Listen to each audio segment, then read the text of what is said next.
Hello अस्सलाम वालेकुम। फिर से खुश आमदीद कहती हूँ आप सबको। हमारे आज के प्रोजेक्ट का नाम है मिलर मुरली। इस मूवी का स्टार्ट एक लोकल थिएटर से होता है। सब गांव वाले उस थिएटर में एक शो को एंजॉय कर रहे थे। इसी भीड़ में हम एक छोटे से बच्चे को देखते हैं जिसके फादर उस थिएटर शो में एक हीरो के तौर पर किरदार अदा कर रहे थे। ड्रामे के दौरान ही करीब रखे फायर क्रैकर्स में आग लग जाती है। आग लगते ही वहाँ पर धमाका हो जाता है, हर चीज जल के राख हो जाती है और जिस बच्चे को हमने इस मूवी के शुरू में देखा था वो भी जलकर बेहोश हो जाता है। फिर सीन बदलता है और हमें प्रेजेंट में टीवी पर शो दिखाया जा रहा होता है। इस शो में थंडर यानी बिजली से बचने का बताया जा रहा था। इसके बाद हम अपने मूवी के मेन कैरेक्टर यानी कि जैसन को देखते हैं। जैसन अपने गांव में एक दर्जी है लेकिन वो अमेरिका जाना चाहता है, लेकिन इसके साथ उसे अपने गांव की एक लड़की भी पसंद होती है जिससे उसने शादी करनी होती है। लेकिन लड़की के फादर जैसन से अपनी बेटी की शादी नहीं करवाना चाहते, लेकिन वो किसी भी तरह सेंटा क्लॉज बन के उसके पेरेंट्स को मनाने के लिए उसके घर जाता है। जैसे ही लड़की के फादर को पता लगता है कि सेंटा क्लॉज के होलियों में जैसन है तो वो उसको मारने के लिए आगे बढ़ते हैं। लेकिन इससे पहले वो जैसन को कुछ कह पाते तभी आसमानी बिजली जैसन पर आकर गिरती है। उसी वक्त हम देखते हैं कि आसमानी बिजली एक और आदमी पर आकर गिरती है जिसका नाम शिबू है। तभी सब जैसन को हॉस्पिटल लेकर जाते हैं। जब उसे हॉस्पिटल लेकर जाते हैं तो डॉक्टर जैसन को देखकर बहुत ज्यादा हैरान हो जाते हैं क्योंकि जिस इंटेंसिटी की बिजली उसके ऊपर गिरी थी उस लिहाज से तो जैसन को कुछ भी नहीं हुआ था। और दूसरी तरफ शिबू को दिखाया जाता है हालांकि बिजली उसके ऊपर भी गिरी थी लेकिन वो बगैर किसी मदद के फर्स्ट एड के ही ठीक हो जाता है। शिबू जब अपने घर में सोता है तो उसकी बॉडी इस तरह से हिलती है कि उसका पूरा घर हिलने लग जाता है जैसे कोई जलजला आ गया हो। इस बात से तो लग रहा था जैसे शिबू के अंदर कोई ताकत कोई सुपर पावर आ गई हो। शायद ये सब कुछ उस बिजली के गिरने की वजह से हुआ था। और वहीं दूसरी तरफ डॉक्टर्स भी हैरान होकर जैसन की फैमिली को बता रहे थे कि बिजली ने उसे किसी किस्म का कोई नुकसान ही नहीं पहुंचाया। और जैसन जब अपने स्ट्रेचर से उठता है तो उसका स्ट्रेचर भी बेंट हो गया था। फिर जैसन जब घर आ जाता है तो हम देखते हैं कि वो अपनी बहन की सपोर्ट से अमेरिका जाने की तैयारी कर रहा था। इस काम के लिए वो अपनी दोस्त से जाकर मिलता है और उसकी दोस्त उसकी नेफ्यू की टीचर भी थी। फिर हम देखते हैं कि जैसन दिन ब दिन बीमार हो रहा था, उसको बहुत ज्यादा खांसी हो रही थी और खांसी करते हुए उसके मुंह से एक सिल्वर रंग का मादा निकलता है। फिर रात में जैसन जब सोया होता है तो उसे घबराहट होने लगती है, तो वो घबराहट दूर करने के लिए जब अपनी खिड़की को खोलता है तो खिड़की खुलने की बजाय टूट जाती है। और फिर जैसन जब अपने नेफ्यू के साथ बैठा होता है तो उसे बहुत दूर से ही पानी गिरने की आवाज सुनाई दे रही होती है। तो वो अपने नेफ्यू से कहता है कि शायद कहीं पर कोई टैप खुली हुई है। और फिर जब वो उठ के टैप बंद करने के लिए जाता है तो बाथरूम का दरवाजा खुलता है लेकिन बाथरूम का दरवाजा भी खुलने की बजाय टूट जाता है। और जब वो टैप को बंद कर रहा होता है वो भी बंद होने की बजाय टूट जाती है। फिर हमें शिबू को दिखाया जाता है और शिबू के मुंह से भी वो सिल्वर म्यूकस निकल रहा था। और फिर नेक्स्ट डे जैसन को भूख लगती है और वो सारा खाना ही खा जाता है। क्योंकि उसने सारा ही खाना खा लिया था तो उसके ब्रदर इन लॉ के लिए भी कोई खाना नहीं बचा था। इस वजह से उनके घर में लड़ाई शुरू हो जाती है। वैसे ही जैसन अपने ब्रदर इन लॉ को पीछे हटाने लगता है कि वो लड़ाई ना कर सके तो वो दूर जाके दीवार को तोड़ते हुए कुएं में जा गिरते हैं। फिर जैसन के नेफ्यू को रियलाइज होता है कि जैसन के अंदर कोई सुपर पावर्स आ गई हैं। फिर जैसन का नेफ्यू जैसन को सुपर पावर्स और सुपर हीरोज के बारे में बताता है, लेकिन वो पहले फैसला करते हैं कि वो चेक करेंगे कि जैसन के अंदर कौन कौन सी सुपर पावर्स आई हैं। और वहीं दूसरी तरफ शिबू ने भी अपनी सुपर पावर को डिस्कवर कर लिया था। शिबू के पास सब चीजों को माइंड से कंट्रोल करने की पावर आई थी और बनिस्बत उसके जैसन के पास बहुत ज्यादा पावर्स आई थी। वो दूर से भी कोई आवाज सुन सकता था। उसके पास फाइटिंग पावर्स भी थी लेकिन उसे माइंड से कंट्रोल करने वाली पावर नहीं मिली थी। और अब जैसन अपनी सिस्टर और अपने नेफ्यू के लिए अपनी पावर के जरिए बहुत सारे गिफ्ट्स इकट्ठे करता है। फिर जैसन की फ्रेंड ब्रूसली उसको बताती है कि उसका अमेरिका जाने का वीजा रिजेक्ट हो गया है। फिर हमें शिबू दिखाया जाता है जिसके पास्ट के बारे में हमें पता लगता है, यानी कि शिबू की एक दोस्त है जिससे वो शादी करना चाहता था लेकिन उसकी उससे शादी नहीं हो पाती है। सुपर पावर्स मिलने के बाद शिबू अपनी उस फ्रेंड से मिलता है जहाँ से पता लगता है कि उसकी फ्रेंड की तो डाइवोर्स हो चुकी है, लेकिन उस लड़की के भाई उस लड़की की शादी कहीं और करवाना चाहते हैं। उनकी इन सब बातों के दौरान शिबू की दोस्त की बेटी उषा उस वक्त बेहोश हो जाती है। वो लोग उसे हॉस्पिटल लेके जाते हैं। वहीं दूसरी तरफ जैसन को दिखाया जाता है जो इस वक्त पुलिस स्टेशन में मौजूद है। वहाँ पर पुलिस ऑफिसर उसको बताता है कि उसका वीजा इसलिए रिजेक्ट किया गया क्योंकि उसके बर्थ सर्टिफिकेट पर और स्कूल सर्टिफिकेट पर उसके फादर के नाम दोनों जगह पर ही चेंज हैं। तो जैसन उनको बताता है कि ये कोई मिसअंडरस्टैंडिंग थी, लेकिन पुलिस ऑफिसर उसको सच बताता है। अब हमें जैसन की असल स्टोरी पता लगती है। दरअसल शुरू में दिखाया जाने वाला जो बच्चा ब्लास्ट में बेहोश हो गया था वो दरअसल जैसन ही था और उस एक्सीडेंट में जैसन के फादर की डेथ हो गई थी और जैसन की यादाश्त भी चली गई थी। अब जैसन को उसके स्टेप फादर ने ही पाला था। जैसन को ये सब सुनकर बहुत सदमा पहुंचता है। फिर हमें उषा की बेटी जो बेहोश हो गई थी वो दिखाई जाती है। डॉक्टर बताती है कि उषा की बेटी बहुत ज्यादा बीमार है और उसका ऑपरेशन जल्दी ही करना बहुत जरूरी है। शिबू कहता है कि तुम परेशान ना हो, मैं कैसे भी करके पैसे अरेंज करके ले आऊंगा। फिर दिखाया जाता है कि जैसन अपने घर में बैठा हुआ है जहाँ उसके स्टेप फादर उसको बताते हैं कि उसके फादर सिर्फ उस दिन ड्रामे के हीरो ही नहीं थे बल्कि वो असल जिंदगी में भी हीरो थे, क्योंकि उस दिन ब्लास्ट के दिन उन्होंने ही सब लोगों को वहाँ से बचाया था और अपनी जान तक की परवाह नहीं की और सबको बचाते हुए अपनी जान भी दे दी। फिर वो जैसन को एक बॉक्स भी देकर जाते हैं जिसमें उसके फादर की चीजें मौजूद थी। जैसन को अपने फादर के बॉक्स से अपना नाम मिलन मुरली पता लगता है। फिर जैसन नोट करता है कि उसके स्टेप फादर इंजर्ड है। जब वो पूछता है तो बार बार पूछने पर उसे पता लगता है कि उसे उस पुलिस ऑफिसर ने मारा है जिसकी बेटी से मिलन मुरली यानी जैसन जो है वो शादी करना चाहता है। जैसन उनसे बदला लेने का सोचता है और उस जगह पर जाता है जहाँ पर सिक्योरिटी इंचार्ज वो पुलिस ऑफिसर था। वो उस शो में एक वर्ड का कॉस्ट्यूम पहनकर जाता है और उस पुलिस ऑफिसर को मारता है और बदला लेने के बाद स्टेज पर अपना नाम मिलन मुरली लिख कर जाता है। और वहीं दूसरी तरफ शिबू मुंह पर मास्क पहनकर बैंक रॉबरी करता है ताकि वो उषा को पैसे दे सके, लेकिन जब वो वापस हॉस्पिटल में जाता है तो उसे पता लगता है कि बिल तो पहले से ही पे हो गया है। उस रात 2 क्राइम्स हुए थे और दोनों ही क्रिमिनल्स ने मुंह पर मास्क पहने हुए थे। उनको लगता है कि ये दोनों क्राइम्स करने वाला एक ही पावरफुल इंसान है जिसका नाम मिलन मुरली है। हालांकि दूसरा क्राइम तो शिबू ने किया था। फिर जो ब्रदर इन लॉ है जैसे कि वो एक पुलिस ऑफिसर थे, उन्हें पता लग गया था कि मिलन मुरली उनका ही अपना भाई है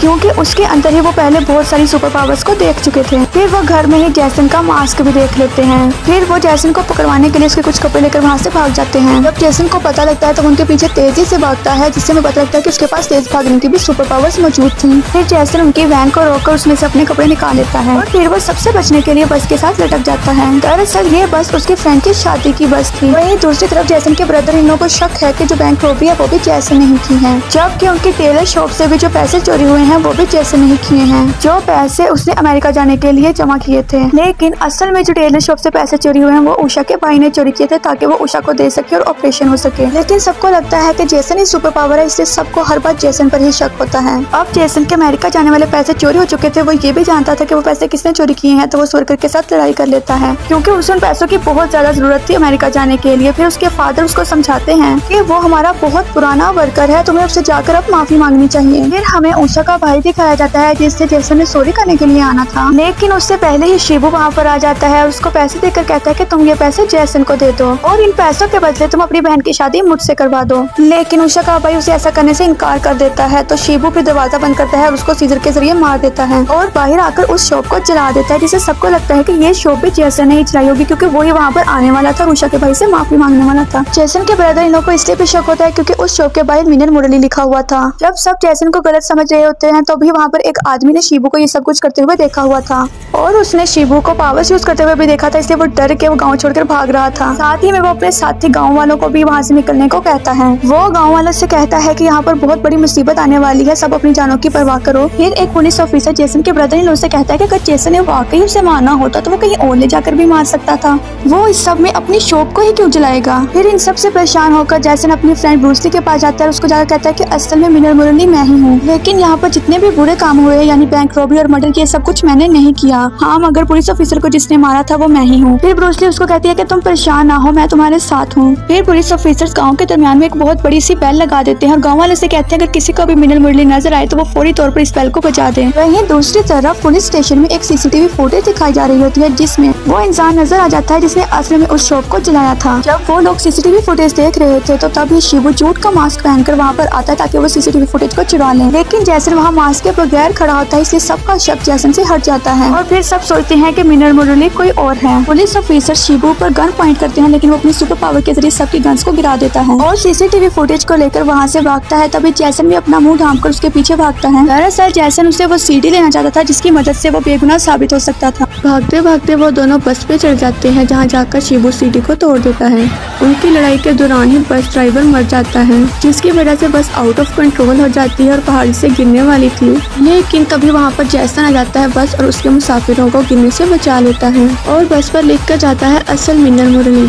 लेकिन उसका असल नाम तो किसी को भी नहीं पता था, मगर लड़ाई की वजह से सबको पता लग गया था कि असल में उस गाँव में इस वक्त 2 मिलन मुरली मौजूद है और दोनों ही ऑपोजिट क्वालिटीज रखते हैं, यानी कि एक अच्छे काम कर रहा है और दूसरा बुरे काम। फिर दिखाया जाता है कि शिबू अपनी फ्रेंड उषा से शादी करने वाला था और शिबू उस आदमी को भी मार देता है जिससे उषा की दूसरी शादी होने वाली थी और शिबू उस आदमी को मारकर उस गाड़ी पर लिख देता है असल मिलन मुरली।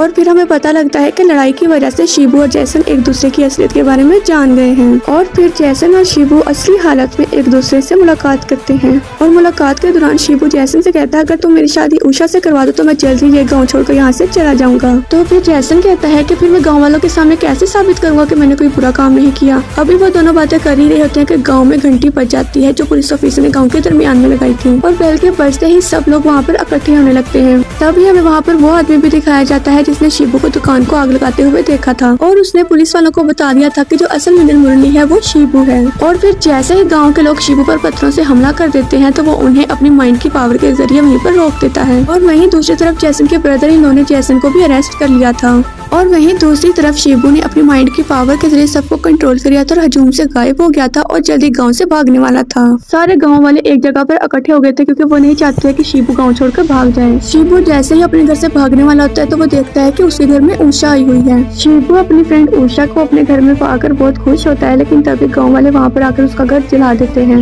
लेकिन शिबू तब तक घर छोड़कर भाग गया होता है और उस आग के दौरान उषा और उसकी बेटी दोनों जल के मर जाते हैं। अब शिबू गुस्से में पूरे गाँव को वैसे ही जला के राख कर देना चाहता था जैसे उन लोगों ने उसकी दोस्त और उसकी बेटी को जला के राख कर दिया। फिर हमें पुलिस ऑफिसर्स को दिखाया जाता है जो सब अपनी ड्यूटी पर अलर्ट खड़े थे क्योंकि वो जानते थे कि शिबू अपना बदला जरूर लेगा। और मौका देखते ही शिबू ने जिन जगहों पर क्राउड यानी हजूम बहुत ज्यादा था वहाँ पर बॉम्ब लगा दिए थे, जिसकी वजह से जगह जगह आग लग जाती है। तभी पुलिस ऑफिसर्स भागकर जैसन के पास जाते जाकर कहते हैं कि हमें नहीं पता कि तुम्हारे पास कौन सी सुपर पावर्स हैं, तुम क्या कर सकते हो, लेकिन प्लीज तुम सारी बातों को बुलाकर हमारे गाँव को जल्दी से शिबू से बचा लो। वो जैसन को जल्दी से जेल से निकालना चाहते थे लेकिन उसी वक्त ही चाबियां गुम हो जाती हैं। जेसन अपने हाथों से गेट को तोड़ते हुए बाहर निकल जाता है। अब जेसन वहाँ पर अपने बनाए हुए नए कॉस्ट्यूम को पहनकर उस जगह पर जाता है जहाँ पर आग लगी होती है। फिर यहाँ पर जेसन का और शिबू का सामना होता है, लेकिन शिबू के पास माइंड कंट्रोल करने की पावर थी जो जेसन के पास नहीं थी, इसलिए वो हार रहा होता है। अब जेसन शिबू से लड़ाई करने की बजाय उसको समझाने लगता है कि तुम प्लीज गाँव वालों को छोड़ दो, आखिर गाँव वालों ने तुम्हारे साथ ऐसा क्या किया है, क्या बिगाड़ा है उन्होंने तुम्हारा। तो शिबू कहता है कि मेरी फ्रेंड उषा ने भी किसी का बुरा नहीं चाहा था, उसने भी किसी का कुछ नहीं बिगाड़ा था और ना ही मैंने किसी का बुरा चाहा था, तो फिर ये सजा मुझे ही क्यों मिली है। अब शिबू अपने गुस्से को कम करने के लिए जेसन को बहुत ज्यादा मारता है।